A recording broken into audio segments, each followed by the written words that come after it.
too many years ago to be precise, I was invited to the Richardson home, then on Park Avenue, which for a kid from Brooklyn was pretty heady stuff. To add to the anxiety of a newly minted founder of an initiative to help religious leaders think more clearly about free markets, I was told that among the notable guests that evening would be Tom Wolfe. Tom Wolfe, the author of that side-splitting essay which deliciously described the soiree Leonard Bernstein and his wife hosted on behalf of the Black Panther Party in his own Park Avenue penthouse. When I arrived, I was shown into the study of the Richardson home, and it was there that I began to feel a bit more at ease as I looked at Randy's library. To pursue a man's library is an intimate act. It gives insight into his thinking and his curiosities. It may not always disclose a particular philosophy or ideology, but looked at carefully, it may hint at it. And I could see from the books on those shelves, which parenthetically I just saw today at the foundation offices here, that I shared many of the common interests and commitments to Western civilization and its just defense, to the classical virtues, and to free enterprise. The conversation that evening was so utterly scintillating around that table that by the end of the evening it was pointed out to me, by Heather of course, that I had said almost nothing the whole evening.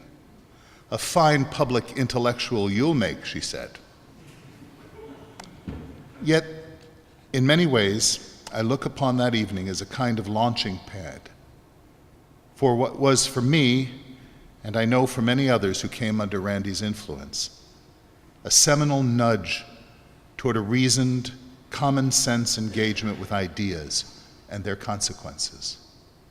That early incitement was reinforced in any number of subsequent encounters with Randy, but what truly rounded out for me the whole character of the man was spending that weekend in his company at Heather's wedding.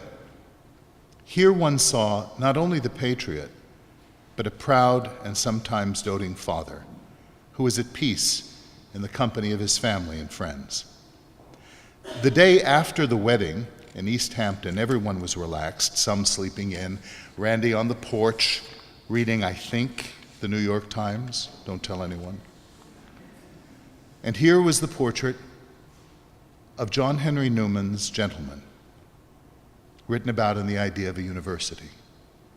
Perhaps not a portrait precisely, but in many ways, to have read Newman is to have known Randy.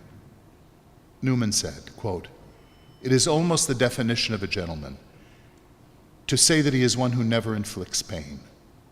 His benefits may be considered as parallel to what are called comforts or conveniences and arrangements of a personal nature, like an easy chair or good fire, which do their part in dispelling cold and fatigue, though nature provides both means of rest and animal heat without them.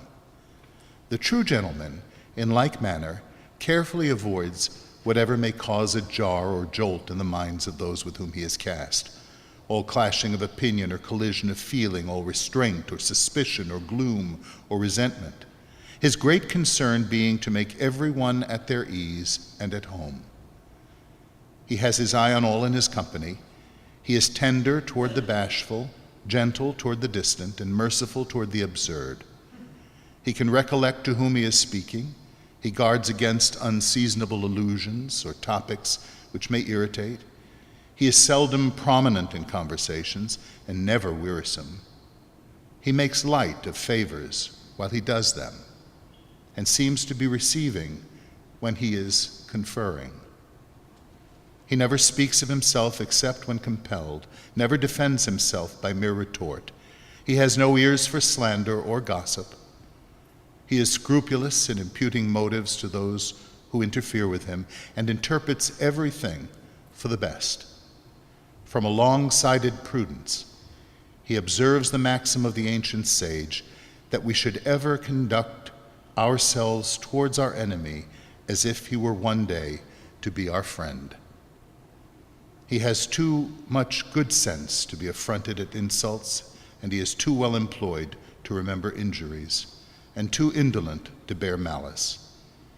He is patient, forbearing, and resigned on philosophical principles.